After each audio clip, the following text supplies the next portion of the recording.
What's the weirdest food you have ever eaten? When we were in Peru, I ate their national dish, which is guinea pig. So it comes like the place I ordered it from, it came with like its little feet attached and its head and everything. And I ate, I would say, about three-quarters of it before I had too much of what clearly was a rodent flavor. If you could remove any word from the dictionary, what would you remove and why? I would say can't, because you can, it's just hard and you have to put in the work to do it.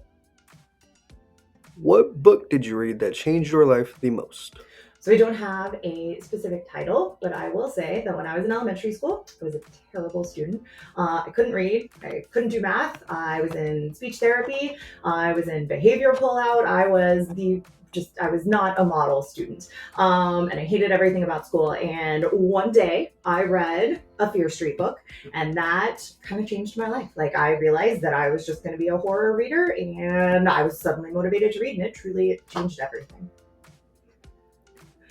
Summer, fall, spring, or winter, and why? So that's really hard because I love Halloween. So I feel like I should say fall, but I really love the sun. I love the way it feels on my skin. I love reading outside in the sun. So I'm going to go with spring because after all those months without sun, I'm super grateful when I can sit outside and read again. Have you ever been out of the country? I've been to Egypt and Jordan and Norway and Canada and Mexico and the Caribbean and some other places. And we'll be going to Egypt again and Turkey in a couple of years. What does a typical morning look like for you?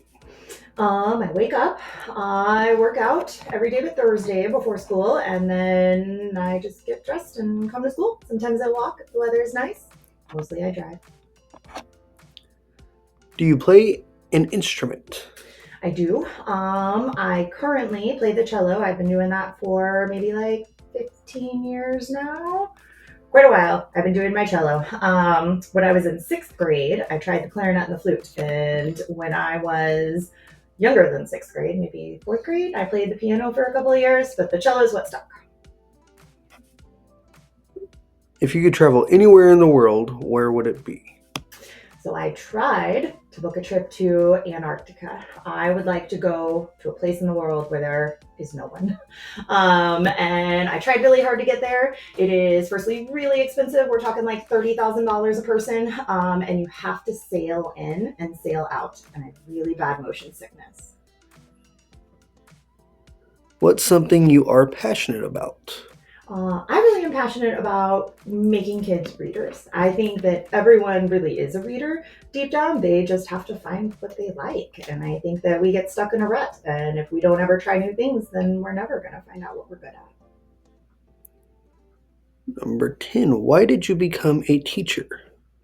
So I was going to be a lawyer. I was in youth court, which is a program you can do as a teenager when you're in high school, where you basically take on the role of various court people for juvenile cases.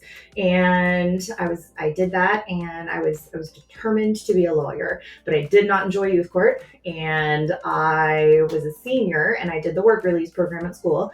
And my teacher stood up one day, and I think this might be the only thing she ever said all year, but she stood up one day and she said, when you're thinking about what you want to do with the rest of your life, you should do what you pretended to be as a kid before you cared about money and prestige and what people thought of you. And when I was a kid, I always pretended to be a teacher. And when I went to college, I just majored in teaching, and that was it. If you could eat one food for the rest of your life, what would it be? Eggs. I love eggs. I love eggs in all forms. I love them scrambled. I love them with cheese. I love them fried. I could eat eggs every day, all day. Which languages do you speak, even just a little bit? So I speak Spanish pretty well. Well, I read fully. I can read anything in Spanish. Speaking, I don't speak it very often, even though I could do it more because I feel like I'm not conjugating my verbs correctly. I speak English, obviously, and I'm currently learning Turkish for when we go to Turkey in 2027. It is very difficult. I may not be good at Turkish. What was one new experience you tried that was completely unknown or unforgettable to you at the time you tried it? For my 5th wedding anniversary, we very romantically went skydiving, and we did not go as luggage. So if you go tandem, they call you luggage. We were there all day because we took the class, so we saw how the other people were treated.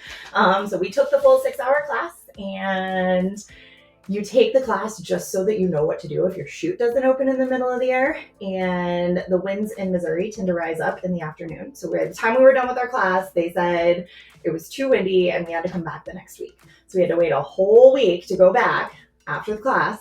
And then we did our jump, which is awesome because if you're not tandem, you have to climb out of the plane and hang onto the wing all by yourself of your own volition.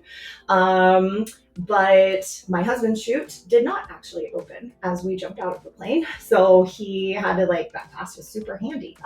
So it was odd. It's hard to climb out of a plane, it turns out, but we did it.